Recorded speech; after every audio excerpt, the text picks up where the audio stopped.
아니한 곳이라도 제가 표지판을 잘 보는 겁니다. 아, 우측으로 가라고 하는구나, 좌측으로 가라고 하는구나 라고 하는 것을 보고 쭉 가면 목적지에 잘 도달할 수가 있었습니다. 또 가다 길을 모르게 말입니다. 물어보는 거예요. 어디를 가려고 하는데 어쪽으로 가야 됩니까? 그런데 어떤 사람들은 아주 자세하게 잘 설명해 주는 사람이 있는가 하면 어떤 사람들은 말입니다. 대충 그것도 그냥 가르쳐 주는 사람들도 있는 것을 보게 돼요. 요즘은 그럴 필요가 없어요. 요즘은 내비게이션만 다 풀어놓으면 목적지를 설정해 놓으면 거기까지 다 갈 수가 있는 것입니다.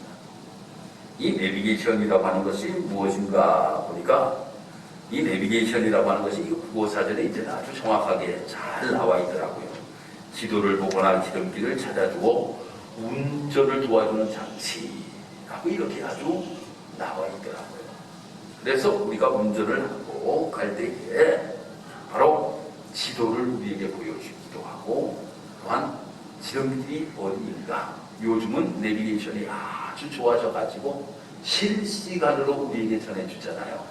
여기는 지금 막혀 있으니까 이쪽으로 돌아서 이 길로 가면 가장 빠른 길로 갈 수 있으니까 이 길로 가세요 라고 이렇게 우리를 인도해 줍니다. 그래서 우리가 목적지에 잘 다다를 수가 있는 거예요. 그런데 성경을 보면 말입니다. 이 성경에 아주 성경의 위대한 지도자라고 불리우는 사람들의 삶을 보면 누구나 할 것 없이 그들이 삶을 살아가는 데 있어서도 그들을 안내하는 자들이 있었다고 하는 거예요. 그들을 안내하는 사람들이 있었어요. 그들이 잘못된 방향으로 갈 때에 바른 방향으로 갈 수 있도록 지도해 주는 사람이 있었다고 하는 겁니다. 그 길을 인도해 주는 사람이 있었어요. 그 중에 대표적인 사람이 다윗이라고 하는 사람이 잘못된 길로 걸어가고 있었어요. 잘못된 길을 걸어가고 있는 그 모습을 보고 나단이라고 하는 선지자가 말입니다. 책망을 합니다. 당신이 잘못되었습니다. 아니 어떻게 99마리 양을 가지고 있는 사람이 한 마리의 양을 빼앗으려고 합니까? 라고 이렇게 그를 책망합니다. 그때 그는 돌이키게 됩니다. 이것이 정말 잘못되었구나. 내가 이 길로 가서는 안 되고 내가 돌아서서 내가 가야 되겠다라고 하는 마음을 가지고 그가 길을 걸어가고 인하여서 하나님이 그를 보시는 때에 하나님이 그를 향하여 너는 나와 마음이 합한 자다 라고 이렇게 하나님께서 인정하시는 자가 되게 되었다라고 하는 겁니다. 아브라함을 하나님께서 갈대와 우르 지역에서 하나님이 이끌어내십니다. 야, 너 이제 내가 지시하는 땅으로 가라 라고 이렇게 하나님이 말씀하셔요. 하나님이 말씀하실 때 이 아브라함도 말입니다. 그가 그 길을 걸어가는 데 있어서 잘못된 모습을 가지고 삶을 살아갈 때마다 하나님께서 그에게 바른 길을 인도하실 수 있도록 하나님이 늘 그와 함께 하셨습니다. 모세라고 하는 사람이 또 이스라엘 백성들을 출애굽시켜서 이제 광야길에서 40년 동안 생활하는데 여러 가지 일들이 많이 생기게 됩니다. 그때 하나님께서는 그의 장인 이드로라고 하는 사람을 통하여서 19장 세워, 59장 세워, 109장 세워, 1000부장 세워 라고 이렇게 이야기를 함으로 인하여서 조직을 형성하게 되고 그로 인하여서 이스라엘 백성들을 저 가나안 땅까지 잘 이끌어갈 수 있었던 것을 우리는 보게 됩니다. 사랑하는 성도 여러분, 우리가 삶을 살아가는 데 있어서도 우리가 삶을 살아가는 데 있어 무엇인가 우리에게는 목표한 바가 분명히 여러분에게도 있을 줄 압니다. 그 목표를 향하여서 우리가 삶을 살아가고 있는데 그 목표를 향하여서 우리가 삶을 살아가는 데 있어서 우리에게도 우리의 길라잡이가 필요하다라고 하는 겁니다. 길의 안내자가 필요하다라고 하는 거예요. 잘못된 길로 걸어갈 때가 너무나도 많이 있다라고 하는 거예요. 교회도 마찬가지입니다. 하나님께서 이 직사적교회를 하나님께서 기록하시고 우리 교회를 세우셨는데 우리 교회가 말입니다. 어느 방향으로 어떻게 가야 될 것인가, 어느 방향으로 어떻게 가야 될 것인가 너무나도 중요하다라고 하는 겁니다. 그래서 교회가 방향성을 잃어버리면 말입니다. 방향성을 잃어버리면 교회가 교회의 역할을 할 수가 없는 거예요. 그런데 오늘 우리가 이 본문의 말씀을 드리고 보면 이 본문의 말씀에서 우리 교회가 어떠한 방향으로 가야 될 것인가라고 하는 것을 알아서 우리에게 말씀해 주고 있는 것이 오늘 이 본문의 말씀이라고 생각합니다. 아니, 내 삶의 방향도 이 본문의 말씀을 통하여 우리에게 말씀해 주시고 우리 교회가 가야 될 방향도 바로 이 본문의 말씀을 통하여서 우리에게 들려주시고 계신다라고 하는 겁니다. 그 첫 번째가 무엇인가 하면 우리가 같은 마음을 가지고 신앙의 길을 걸어가는 모습이 되어야 된다라고 하는 겁니다. 같은 마음을 가지고 오늘 본문의 말씀에서 이 사도 바울은 이야기하기를 같은 마음을 품으라고 우리에게 말씀해 주고 있습니다. 같은 마음이라고 하는 것이 무엇일까? 이 같은 마음이라고 하는 것은 말입니다. 사랑의 마음이에요. 사랑의 마음. 우리가 삶을 살아가는 동안에 여러분들이 사랑하는 사람이 옆에 이야기를 하는 것에 대하여서는 다 그 이야기를 수긍하려고 합니다. 들으려고 한다라고 하는 거예요. 누가 이야기를 하는데 정말 미운 사람이 나에게 이야기를 하는 말입니다. 그 이야기를 들으려고 하지는 않습니다. 들으려고 하죠. 근데 사랑하는 사람이 나에게 어떠한 이야기를 하면 그 이야기를 들으려고 한다고 하는 거예요. 교회가 말입니다. 같은 마음을 품으라고 오늘 우리에게 말씀하고 있는 것은 우리 직사람 교회가 정말 우리가 목표한 곳으로 가기 위하여서는 모두가 사랑의 마음이 되어야 된다라고 하는 것을 우리에게 말씀해 주고 있는 것입니다. 마귀라고 하는 것은 말입니다. 항상 나누려고 합니다. 마귀라고 하는 것은 나누려고 해요. 가정을 파괴하려고 하는 것이 마귀의 짓입니다. 또 공동체를 파괴하려고 하는 것이 마귀의 짓이에요. 그런데 말입니다.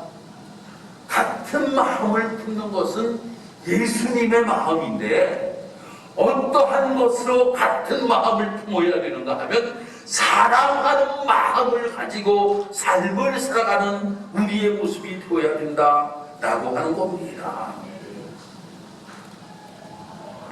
어떤 회사에서 일들을 하는 데 있어서 그 회사에서 어떠한 이야기를 많이 하는가 하면 팀워크가 중요하다 라고 하는 이러한 이야기들을 많이 합니다. 팀워크가 중요하다. 우리가 구기 종목을 우리가 보면 스포츠에서 구기 종목을 보면 이 종목에서 참 잘하는 선수들이 있음에도 불구하고 18연패를 당하는 경우가 있어요. 18연패를 당하는 경우가 있습니다. 잘하는 선수가 있습니다. 불구하고요. 아니, 저는 외국인 선수 중에서 호잉이라고 하는 선수가 제일 잘하는 것 같아요. 보면 호잉이라고 하는 선수가 제일 잘하는 것 같은 그런 용병이 있습니다. 18연패 보기가 싫습니다. 보기가 싫어요. 한두 번 지는 건 이해가 가는데 옛날 산미 슈퍼키다 산미에서 18연패를 하였는데 한화가 18연패를 하였어요. 아니 정말 비싼 선수들이 많이 있는 팀입니다. 정우람 같은 선수 참 비싼 선수예요. 개개인을 보면 참 잘하는 사람들이 많은 것 같아요. 근데 한 명 갖고는 되질 않습니다. 팀워크가 이루어져야 된다는 거예요. 팀워크. 교회의 공동체가 말입니다. 아주 잘난 사람이 이 중에 계신다라고 할지라도 한 명이 아무리 잘나서도 우리 직산교회는 좋은 교회가 될 수가 없다라고 하는 겁니다. 좋은 수가 없어요. 우리 사랑하는 모든 성도들이 사랑의 마음으로 같은 뜻을 가지고 말입니다. 하나님의 일들을 감당해 나아갈 때에 하나님께서 우리에게 맡기신 귀한 사역, 작은 힘으로 큰 역사를 이루며 해나갈 수가 있게 된다라고 하는 겁니다. 할렐루야. 우리 교회를 그렇게 보면 참 연세 드신 분들도 많이 계시고 참 특별하게 그렇게 아주 잘 사는 분도 계시지 않지만 모든 성도들이 함께하는 그 모습은 너무나도 보기가 좋아요. 너무나도 보기가 좋아요. 그런데 그 밑바탕에 무엇이 있어야지만이 이 모든 일들을 이루어나갈 수 있는 거예요. 사랑이라고 하는 거예요. 사랑이라고 하는 거예요. 한 마음을 품기하여서는 항상 사랑하는 마음이 있어야 돼요. 내가 우리 장로님들 뵐 때마다 사랑스럽고 말입니다. 장로님들이 말입니다. 목사를 볼 때 사랑스럽고 또 우리 성도들을 바라볼 때에 성도와 성도의 관계 속에서 사랑의 마음이 있으면 이 일을 우리가 이렇게 합시다. 이거 하나님이 기뻐하시는 일을 우리가 함께 합시다 라고 하면 사랑하는 마음이 내 마음속에 있으니 함께 안 할 수가 없는 거예요. 그래서 하나님의 일들을 힘있게 감당해 나아갈 수가 있게 된다라고 하는 겁니다. 그러니 우리는 첫 번째 교회가 한 마음으로 그 방향을 향하여 감에 있어 중요한 것이 사랑이다. 할렐루야. 사랑이다 라고 하는 것을 꼭 기억하실 수 있는 우리 사랑하는 귀한 성도 여러분이 다 되시기를 주님의 이름으로 축복합니다.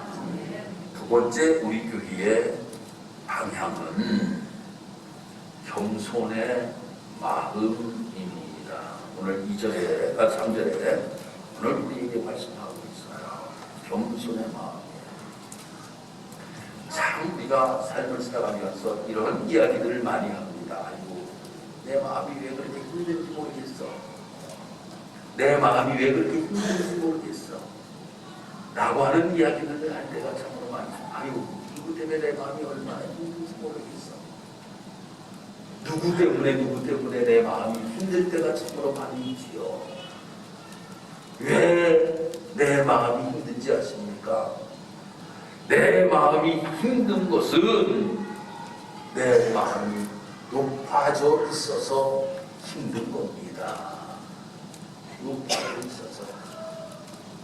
누구 때문에 내 마음이 너무나도 힘들다라고 생각이 들으면 내가 높아져 있다라고 하는 것을 여러분들 기억하시기를 바랍니다. 내가 높아졌어. 지가 뭔데 라고 하는 마음이 내 마음속에 들어가면 마음이 불편해요. 마음이 아픕니다. 너무나도 힘이 들어요. 우리가 성경을 보면 모세라고 하는 사람이 말입니다. 아내를 취하는데 흑인을 취하게 돼요. 무스여인이라고 성경에서는 기록이 되고 있습니다. 무스여인이라고 하는 것이죠. 그러니까 말입니다. 그의 누이 미리암이라고 하는 여인이 볼 때 너무나도 마음이 아파. 왜 마음이 아픈 줄 아십니까?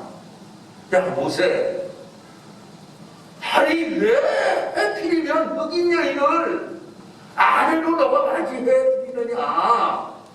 너가 왜? 그래서 모세를 향해서 불평하고 온갖 말로 비방합니다. 그뿐만 아니라 그 형 아론까지도 합세하여서 이 모세를 하여 비난합니다. 그러니 하나님께서 너 얼굴 그렇게 하얘? 내가 정말로 하얗게 하나 만들어줄게 라고 하면서 하나님이 한센병을 생기게 하였더니 얼굴이 이 미리암이 하얘졌어요. 미리암 얼굴이 하얘졌더라 말입니다. 사랑하는 성도 여러분, 우리가 삶을 살아가면서 내 의견이 전부 다 옳은 것이 결코 아니라고 하는 거예요. 목사 의견이 전부 다 옳지는 않습니다. 여러분들이 함께 공동체 신앙생활을 하면서 여러분들 한 사람 한 사람 모든 의견이 다 옳은 것은 결코 아니라고 하는 겁니다. 결코 옳은 것이 아니에요. 내가 잘못할 때도 너무나도 많이 있다라고 하는 거예요. 그런데 말입니다. 다른 사람이 다른 의견을 얘기만 하면 나하고로 틀려 라고 이야기합니다. 다름을 틀리다라고 이렇게 이야기해버리는 경우가 참으로 너무나도 많은 심을 보게 됩니다. 그냥 조금 나하고 다르다 라고 이렇게 이해를 해야 되는데 다름이 아니라 틀리다라고 이렇게 이야기를 해버리면서 그를 완전히 무시해버리는 이러한 경우가 너무나도 많이 있다라고 하는 것입니다. 그래서 공동체 안에서는 다양성을 인정할 수 있는 교회가 되어야 된다라고 하는 겁니다. 이 사람이 조금 달라요. 다를 수 있음을 우리가 인정하고 우리는 겸손한 마음을 가지고 우리가 그 목표한 것을 하여서 나아갈 수 있는 우리의 모습이 되어야 된다고 하는 겁니다. 겸손한 마음을 가지게 되면 내 마음에 온유한 마음을 가지게 됩니다. 온유한 마음을 가지고 삶을 살아가면 하나님께서 무슨 복을 우리에게 주시는지 아십니까? 땅의 복을 우리에게 허락하신다라고 하는 거예요. 그러기에 우리는 항상 나를 낮추고 겸손한 모습을 가지고 온유하게 우리가 삶을 살아가기를 힘쓸 수 있는 우리의 직산업교회의 공동체가 되어야 된다라고 하는 거예요. 그래서 항상 우리 사랑하는 성도들이 정말 이렇게 이야기하는 모습들을 우리는 많이 보게 됩니다. 나는 원래 천성이 그래. 천성이야 다 그렇지요. 모세라고 하는 사람이 천성이 어땠습니까? 승질이 얼마나 대단하였는지 아십니까?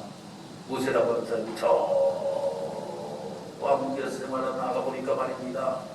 자기 민족한 사람이 말입니다. 엄청나게 배를 맞고 있는 모습을 보게 됩니다. 그 모습을 보니까 참지를 못해가지고 말입니다. 그 외국 사람을 죽이는 일을 하기까지 하였던 사람이 모세라고 하는 사람이에요. 근데 이 모세라고 하는 사람이 말입니다. 나중에는 하나님께서 그를 인정하실 때 정말 이 세상에서 가장 온유한 사람이라고 인정하시는 어떤 모습을 보입니다. 그러니 말입니다. 우리가 내가 원래 선송이 그래, 성질이 원래 내가 개떡 같아 라고 할지라도 훈련이 필요하다고 하는 거예요. 우리가 훈련이 필요해요. 모세처럼 훈련이 우리에게 필요하다고 하는 거예요. 바위를 한 번만 치라고 하나님께서 말씀하셨는데 성질이라니까 한 번만 치는 것이 아니라 갔다가 몇 번이고 몇 번이고 갔다 치버렸던 이 모세와 같은 사람도 신앙의 훈련을 통하여 온유한 사람으로 변화되었던 모습과 같이 우리는 아름다운 교회의 공동체를 세워 나아가기 위하여 우리는 오주함의 훈련이 우리에게 필요하다라고 하는 겁니다. 베드로도 마찬가지였습니다. 아주 거친 어부 출신이었습니다. 얼마 전에 이제 저희 친구 몇 명을 제가 만난 일이 있었습니다.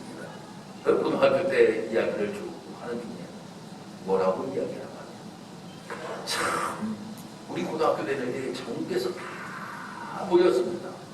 강원도, 서울, 경기도, 충청도, 전라도, 경상도, 제주도 다 모였는데 좀 드센 사람들이 있었어요. 그 지역에 따라 좀 드센 사람이 있었어요. 제가 강원도 사람이잖아요. 강원도 사람인데 강원도 사람 중에서도 좀 저기 속초, 강릉, 바닷가에 계시는 살던 우리 친구들이 좀 셌어요.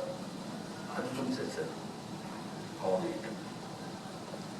이 어부의 직업이라고 하는 것이 원래 좀 힘든 일을 하다 보니까 말입니다. 성격들이 좀 센가 보네요.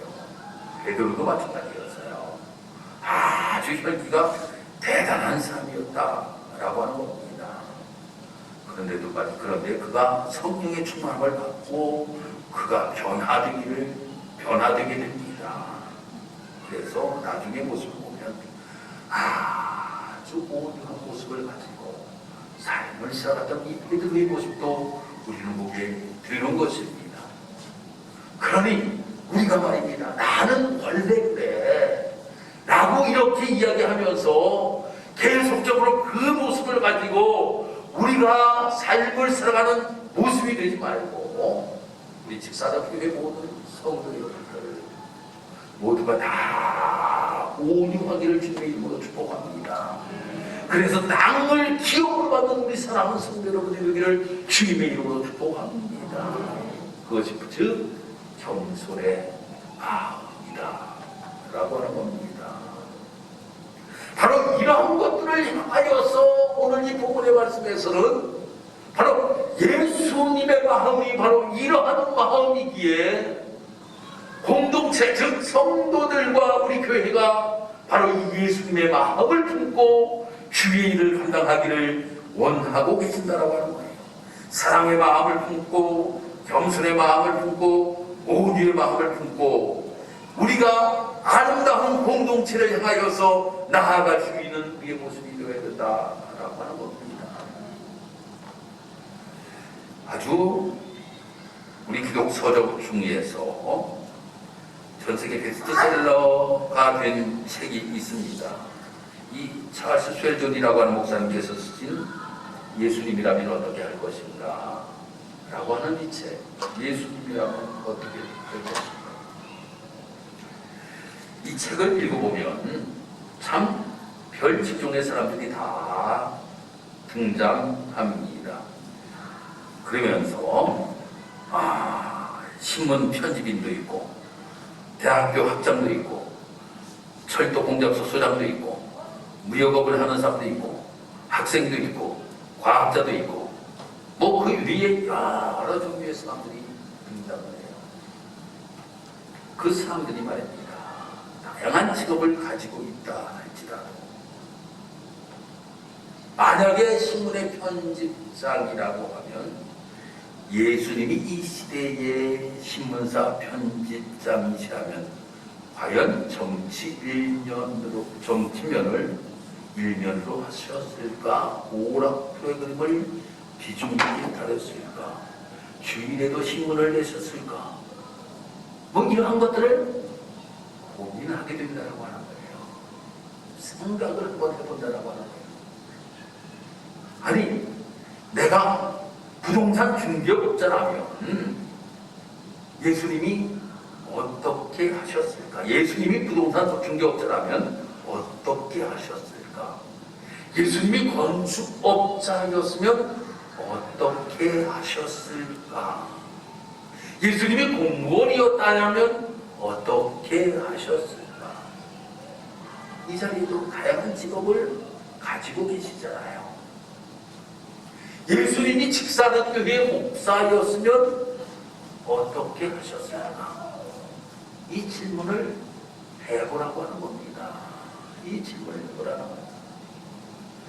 예수님께서 여러분들이 가지고 있는 직업, 그 직업을 가지고 계셨더라면 예수님이 어떻게 하셨을까? 예수님이 여러분들에게 직분을 주셨는데 그 직분을 가지고 있는데 그 직분을 가지고 계시더라면 어떻게 하셨을까? 이것을 우리가 고민해 보아야 된다라고 하는 겁니다.